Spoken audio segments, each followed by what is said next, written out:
Hello बच्चों, कैसे हैं आप सब। कैसी चल रही है आपकी पढ़ाई। शायद आप अच्छी तरीके से अपनी तैयारी कर रहे होंगे, बहुत शानदार तरीके से, क्योंकि आपकी परीक्षाएं बिल्कुल नज़दीक हैं। तो खैर, मैं आज की बात पे आता हूँ। जिस तरीके से हम लोगों की एक सीरीज चल रही थी 20 मिनट में 20 प्रश्न, तो उसी का अगला पार्ट आपके लिए मैं लेके आया हूँ आज, जिसमें आप 20 बहुत मज़ेदार, बहुत शानदार और बोर्ड परीक्षा में आने वाले, जिनकी प्रोबेबिलिटी प्रायिकता बहुत अधिक होगी बोर्ड परीक्षा में आने की, संभव है कि इनमें से कुछ क्वेश्चन आ भी जाएं, ऐसे 20 क्वेश्चन आपके लिए लाया हूँ। तो सीधा हम लोग आज के प्रश्नों पे जाते हैं और 20 मिनट में 20 प्रश्न की सीरीज का ये दूसरा पार्ट जो आपका है उसे स्टार्ट करते हैं। और प्रश्न आपके सामने ये रहे, बोर्ड पे आप देख रहे हैं। पहला प्रश्न आपके लिए, प्रकाश के अपवर्तन की घटना में अपरिवर्तित रहती है। आप प्रश्न देख रहे हैं, प्रकाश के अपवर्तन की घटना में अपरिवर्तित रहती है, और आपके ऑप्शन दिए हुए हैं ए चाल, बी तरंगदैर्घ्य, सी आवृत्ति और डी दिशा।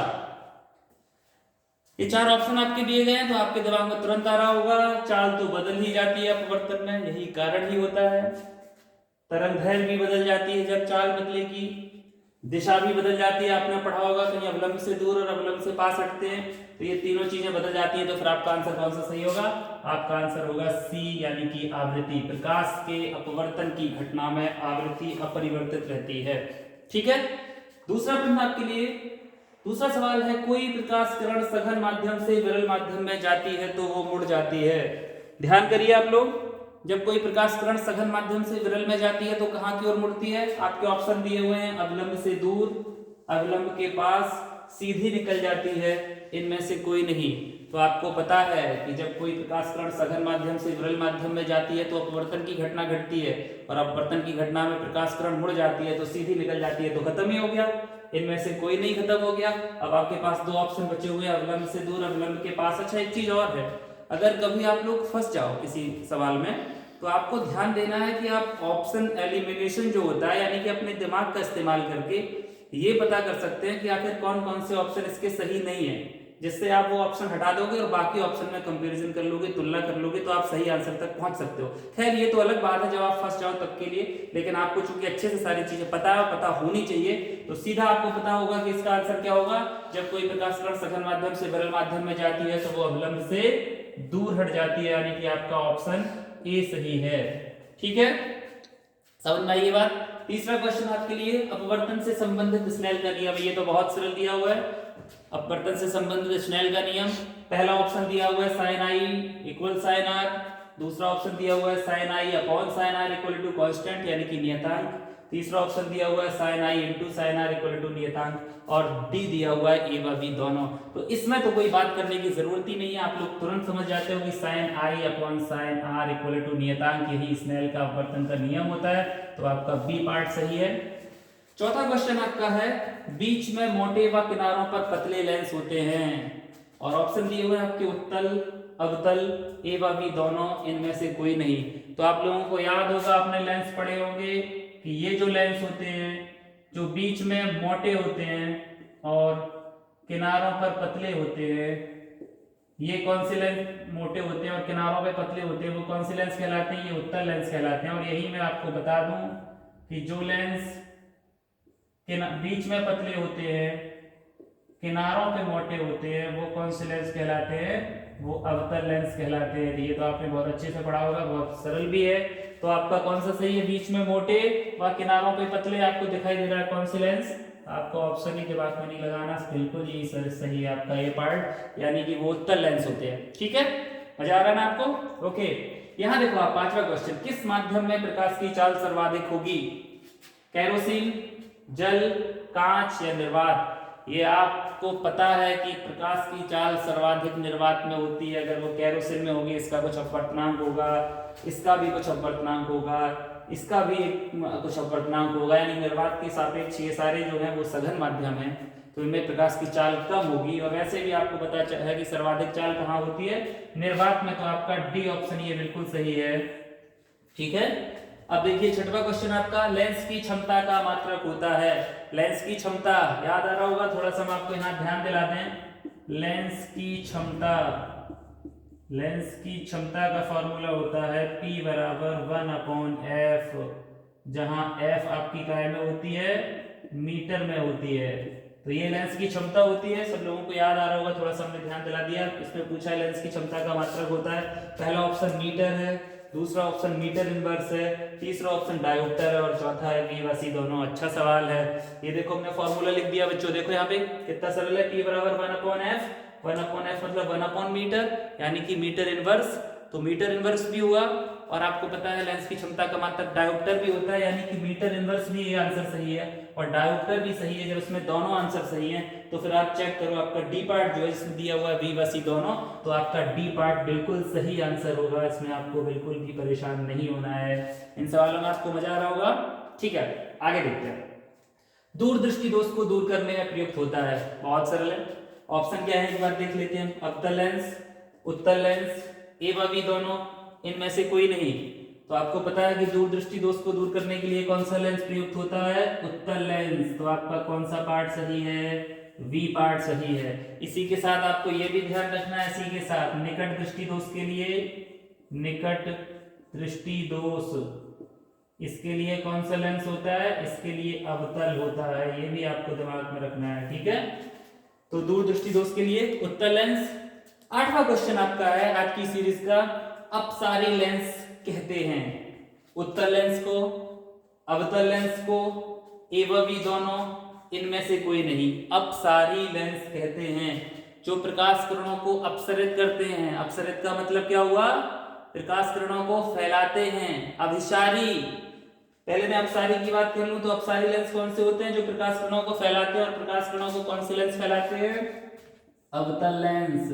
तो आपका कौन सा पार्ट सही है? आपका वी पार्ट सही है। अपसारी लेंस कौन से लेंस होते हैं? अवतल लेंस होते हैं, ठीक है। इसी के साथ आपको यह भी ध्यान रखना है, यहां मैं थोड़ा सा लिख दूं कि अभिसारी लेंस कौन से लेंस होते हैं। इसी के साथ ये क्वेश्चन भी आपको दिमाग में रखना है, अभिसारी लेंस।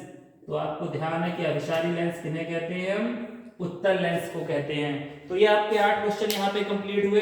ये बिल्कुल आपको समझ में आ रहे होंगे बच्चों। तो आगे जो आपके प्रश्न है वो प्रश्न आपके देखो बोर्ड पे रखे लिखे हुए हैं, आप देख रहे हैं कि 9वां प्रश्न है आपका, उत्तल लेंस द्वारा वस्तु का आभासी सीधा व बड़ा प्रतिबिंब बनता है जब वस्तु, फिर से देखो, उत्तल लेंस द्वारा वस्तु का आभासी सीधा व बड़ा प्रतिबिंब बनता है जब वस्तु फोकस व प्रकाशिक केंद्र के बीच हो, अनंत पर हो, मुख्य फोकस पर हो, f व 2f के बीच में हो। अब आप थोड़ा सा दिमाग लगाओ, कुछ प्रश्न हल करते समय 1 मिनट के लिए आप आधा सेकंड के लिए, 2 सेकंड के लिए, 10 सेकंड, मतलब जितना आपको टाइम लेना है वो लीजिए। सोचिए कि आखिर सवाल को हम हल कैसे करें। ऐसे ही नहीं कि आपने ऑप्शन देखे 4 और 1 2 3 कोई भी मन में आया लगा दिया। इस प्रश्न को आप देखेंगे कौन सा लेंस है, आप देख रहे हैं उत्तल लेंस द्वारा बता रही है। और उत्तल लेंस द्वारा कैसा प्रतिबिंब बना रहे हैं? आभासी प्रतिबिंब। तुरंत आपका दिमाग चमकना चाहिए, एकदम बिजली चमकनी चाहिए कि आखिर ये क्या हुआ। उत्तल लेंस द्वारा तो वास्तविक प्रतिबिंब बनते हैं, ये आभासी प्रतिबिंब बना रहा है। तो आपको तुरंत ध्यान आना चाहिए कि उत्तल लेंस में एकमात्र स्थिति ऐसी होती है जब आभासी प्रतिबिंब बनता है, और वो कौन सी होती है? जब वस्तु फोकस व प्रकाशिक केंद्र के बीच में हो। ये तो बहुत सरल था, ठीक है। तो उत्तल लेंस द्वारा आभासी प्रतिबिंब एक ही स्थिति में बनता है जब वस्तु फोकस व प्रकाशिक केंद्र के बीच में हो, ठीक है। तो इसका कौन सा आंसर सही हुआ? ए पार्ट। अगला सवाल इसमें दिया हुआ है, अवतल लेंस द्वारा वास्तविक प्रतिबिंब बनता है जब वस्तु f व 2f के बीच में हो, अनंत पर हो, फोकस पर हो, इनमें से कोई नहीं। अब कौन सा लेंस आपको दिया है? अवतल लेंस। अवतल लेंस का मतलब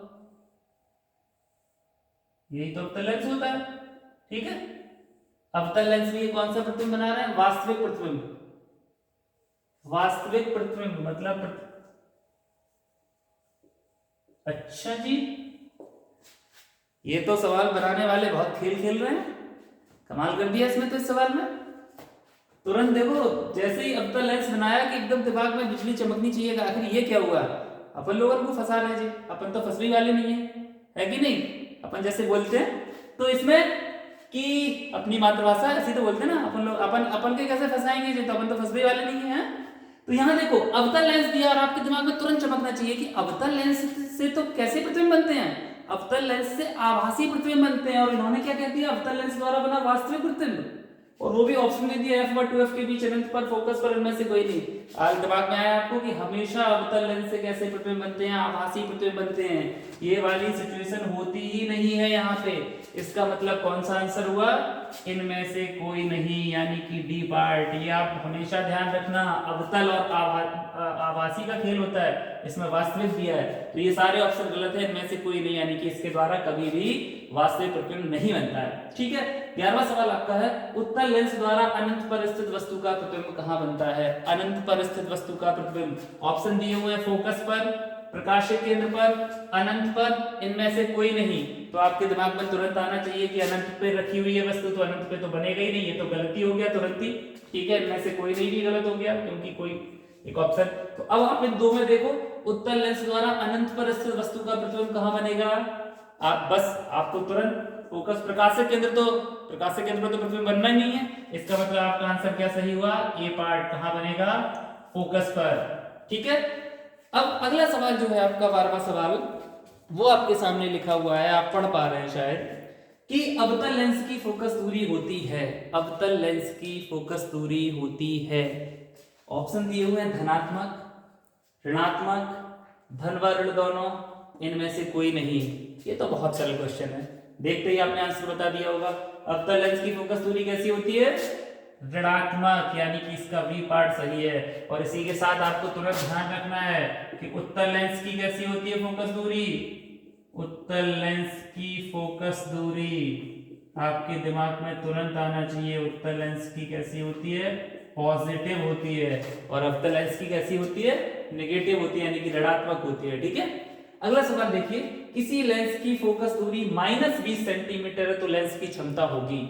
ऑप्शन दिए हुए -5D, 30D, यानी कि डायोप्टर, -20 डायोप्टर, +5 डायोप्टर। अब इस सवाल में आपको थोड़ा सा दिमाग लगाना है। हमने आपको बताया था लेंस की क्षमता P बराबर 1/f होता है, जहां f मीटर में हो। ठीक है, तो 1/f, ये -20 सेंटीमीटर दी हुई है। जब सेंटीमीटर को इसे मीटर में बनाओगे तो 100 का भाग देना पड़ेगा, यानी कि कितनी हो जाएगी, 0.2, तो ये हो जाएगी -0.2। और जब इसे आप सॉल्व करोगे तो ये आपका निकलेगा, यहाँ 10 का गुणा, यहाँ 2 पंचे 10, यानी कि -5 डायोप्टर। तो आपका आंसर कौन सा है, ए पार्ट। मैंने आपको लगा के भी बता दिया है, 1 मिनट के लिए आप देख लीजिए, कोई दिक्कत होनी नहीं चाहिए आपको। ठीक है, अगला सवाल है आपका 14वां सवाल है, कोई प्रश्न, 14वां प्रश्न जो आपका है वो है, कोई प्रकाश किरण किसी लेंस के भीतर किसी बिंदु से बिना विचलन गुजर जाती है तो वह बिंदु होगा। कोई प्रकाश किरण किसी लेंस के भीतर किसी बिंदु से बिना विचलन गुजर जाती है तो वह बिंदु होगा, यानी कि लेंस के अंदर वो कौन सा बिंदु होता है जहां पर प्रकाश किरण अगर जाती है तो वो अपने मार्ग से विचलित नहीं होती। बताने की आवश्यकता नहीं है, फिर भी इनके ऑप्शन देख लेते हैं। एक फोकस दिया हुआ है, एक वक्रता केंद्र दिया हुआ है, एक प्रकाशिक केंद्र दिया हुआ है, एक एवं ही दोनों दिया हुआ है। वक्रता केंद्र तो दर्पणों के लिए होता था, ठीक है, फोकस होता नहीं है, यानी कि वो कौन सा आपका सही है, सी पार्ट, यानी कि प्रकाशिक केंद्र। ठीक, 15वां सवाल आपका जो दिया हुआ है वो है, एक उत्तल लेंस की फोकस दूरी 15 सेंटीमीटर है, इससे 30 सेंटीमीटर दूरी पर स्थित वस्तु के लिए प्रतिबिंब कहां बनेगा, यानी कि आपको v का मान पता करना है कि v कितना होगा इसके लिए। फिर देखो, एक उत्तल लेंस की फोकस दूरी 15 सेंटीमीटर है, इससे 30 सेंटीमीटर दूरी पर स्थित वस्तु के लिए प्रतिबिंब कहां बनेगा।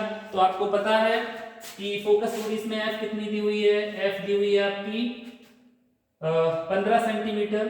थोड़ा सा जल्दी करेंगे हम, और वस्तु कहां रखी हुई है, वस्तु 30 सेंटीमीटर, यानी कि u बराबर -30 दिया हुआ है, और आप फॉर्मूला लगाओगे 1/f बराबर 1/v माइनस 1/u, ये तो होता है लेंसों के लिए।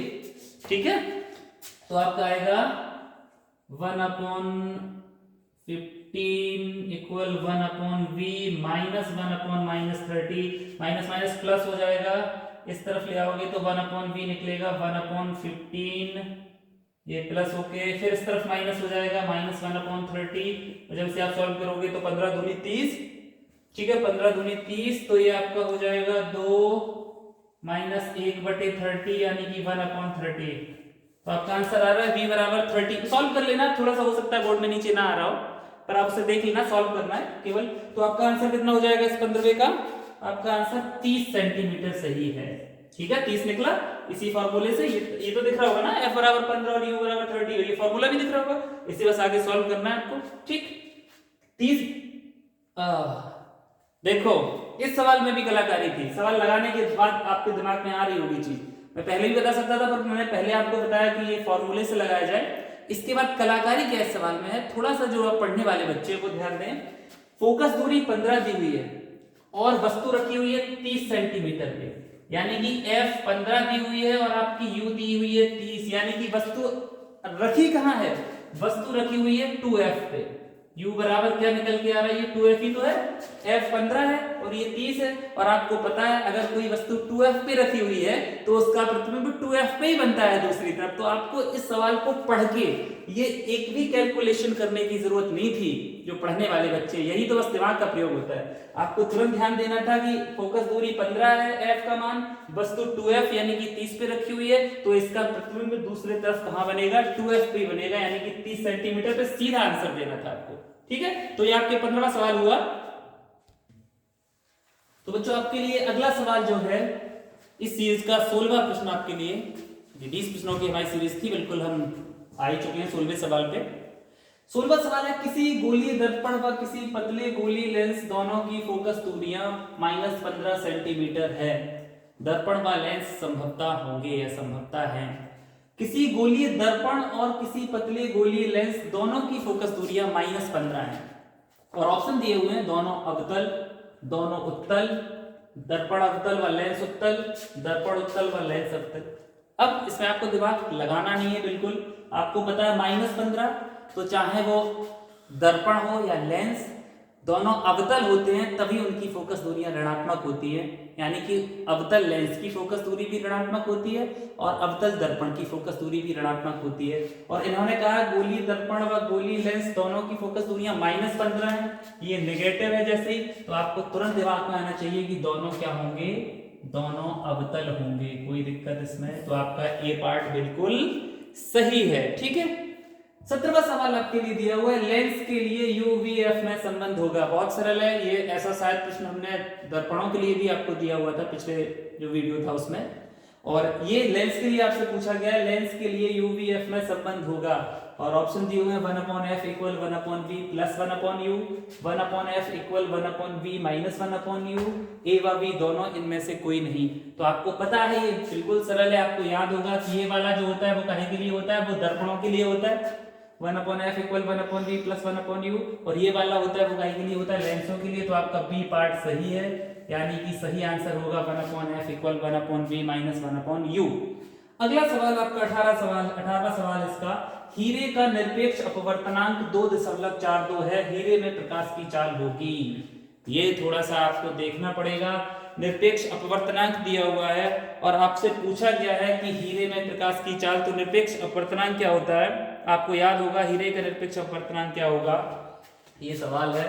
तो यहां हीरे का निरपेक्ष अपवर्तनांक होगा, आपको याद हो, फॉर्मूला होता है, दिख रहा होगा बोर्ड में यहाँ तक, हाँ, ये होता है निर्वात में प्रकाश की चाल, निर्वात में प्रकाश की चाल, प्रकाश की चाल बटे हीरे में प्रकाश की चाल, हीरे में प्रकाश की चाल। तो आपसे क्या पूछा गया है, आपसे पूछा गया है हीरे में प्रकाश की चाल, तो ये हीरे में प्रकाश की चाल, आपकी चाल बराबर हो जाएगी, निर्वात में प्रकाश की चाल कितनी होती है, 3 × 10⁸ मीटर प्रति सेकंड, और अपवर्तनांक कितना दिया हुआ है 2.42, तो इसे आप कुछ करोगे तो निकल के आएगा शायद आपका 1.239 ऐसे कुछ करके × 10⁸ मीटर प्रति सेकंड। तो फिर आपका ऑप्शन जरा मिला लो, 1.5 × 10⁸, 2.4 × 10⁸, 1.23 × 10⁸, इनमें से कोई नहीं, तो वही 1.23 ये इसका। तो आपका आंसर कौन सा हुआ, सी पार्ट ही सही हो गया है आपका। ये थोड़ा सा ध्यान रखना, ये होता है किसी भी इसका निरपेक्ष अपवर्तनांक होता है निर्वात में प्रकाश की चाल बटे उस माध्यम में प्रकाश की चाल। ठीक है, अगला सवाल आपका 19वां सवाल है, दोनों माध्यमों के सीमा पृष्ठ पर एक प्रकाश किरण लंबवत आपतित होती है तो अपवर्तन कोण होगा, अपवर्तन कोण होगा। अच्छा जी, देखिए सवाल, अच्छा सवाल दिया हुआ है, ये जिसने भी सवाल बनाए हुए हैं बड़े अच्छे सवाल बनाए हुए हैं। तो इसमें आप देख पा रहे हैं ये दोनों सीमा पृष्ठ है, ये आपका इधर कोई और माध्यम है, ये माध्यम 1 है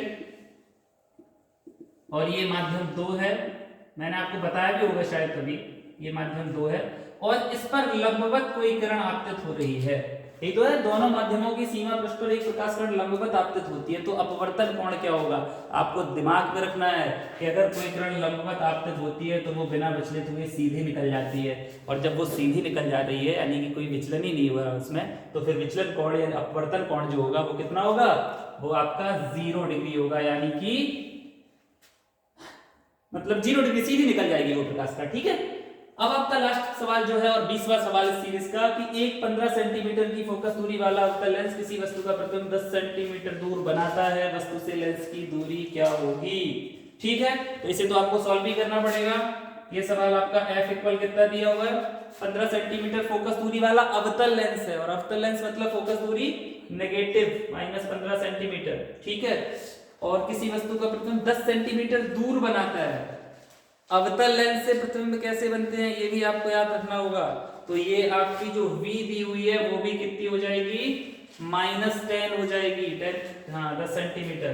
और आपको सीधा सा फॉर्मूला लगा देना, नीचे दिख रहा है, नीचे दिखाई दे रहा है, 1/f equal 1/v minus 1/u से जब से आप सॉल्व करोगे तो 1/-15 इक्वल 1/-10 -1/u, और इसे आप इस तरफ ले आओगे तो आपका हो जाएगा 1/u इक्वल 1/u इक्वल हो जाएगा आपका -1/10 और +1/15। जब इसे आप सॉल्व करोगे तो आपका लासा आएगा इसका 30, तो 3 हो जाएंगे, यहाँ 2 हो जाएगा, यानी कि आपका ऋण 1/30 बचेगा, तो आपका u निकलेगा संभवतः क्या होगा, सही है, -30। ठीक तो है, तो u बराबर आपका निकलेगा -30 सेंटीमीटर। यहाँ पर चिन्ह बहुत महत्वपूर्ण है, चिन्ह से आपको ये पता चलता है कि आखिर वस्तु बाईं ओर रखी होगी। तो आपका 30 -20 -15 और -30, तो कौन सा सही हुआ आपका, सी पार्ट सही हुआ।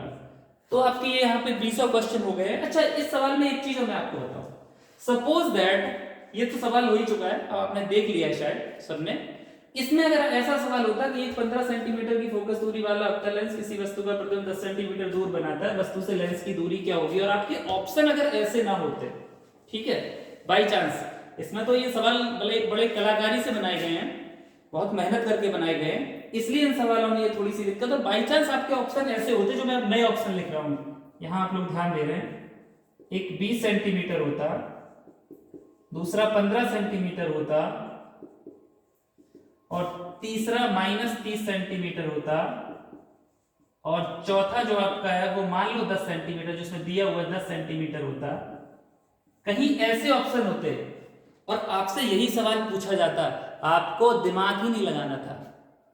जितना थोड़ा बहुत है वैसे तो भगवान की दया से कम ही होगा आपके पास, क्योंकि आप इस्तेमाल ही नहीं करते अपने दिमाग का, पर फिर भी बिल्कुल दिमाग नहीं लगाना था इसमें आपको। क्यों? फिर ये अवतल लेंस है, और आपको पता है अवतल लेंस के लिए u भी नेगेटिव और v भी नेगेटिव, यही तो होता है अवतल लेंस के लिए। तो आपको सीधा इसमें देखना था कौन सा नेगेटिव, बोले -30, सीधा आंसर। तो आपका ये सीधा यहाँ पे आंसर हो जाता है ऐसा। तो अगर इस तरीके से कुछ होते। खैर, आपके ये 20 सवाल जो थे वो कंप्लीट हो गए हैं, और शायद ऐसे कुछ 20 मिनट के करीब हुए होंगे। तो ये आपका जो दूसरा पार्ट था इसका, जो आपकी सीरीज चल रही है 20 मिनट में 20 प्रश्न की, उसका ये दूसरा पार्ट था।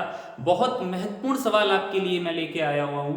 जिन लड़कों को बहुत अच्छे से तैयारी चल रही है उन्हें तो दिक्कत ही नहीं है, ये 20 सवाल उन लोगों के लिए तो महत्वपूर्ण है ही।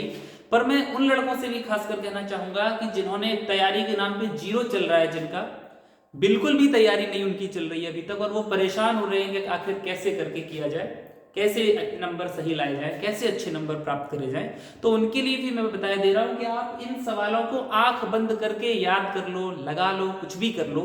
इन सवालों में आपकी प्रोबेबिलिटी बिल्कुल होगी पेपर में आने की। बहुत महत्वपूर्ण सवाल है, मैं इस बात की गारंटी देता हूं आपसे कि ऐसा हो ही नहीं सकता कि इनमें से आपके प्रश्न जो आपका एग्जाम होगा उसमें ना आए।